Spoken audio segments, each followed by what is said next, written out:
வணக்கம் தம்பி தங்கைகளே.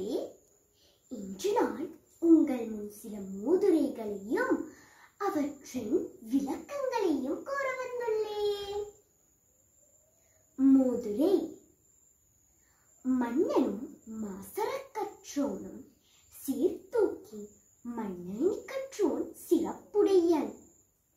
மன்னனுக்கு தன் தேசமல்லால் சிறப்பில்லை, கற்றோருக்கு செல்லும் இடமெல்லாம் சிறப்புண்டு. விளக்கம். ஒப்பிட்டு பார்க்கும் போது அரசனை விட கசடரக் கற்றவனே மேலானவன். ஏனென்றால் அரசனுக்கு அவன் தேசத்தை தவிர வேறெங்கும் சிறப்பில்லை. ஆனால் கற்றோருக்கு செல்லும் இடமெல்லாம் சிறப்பு.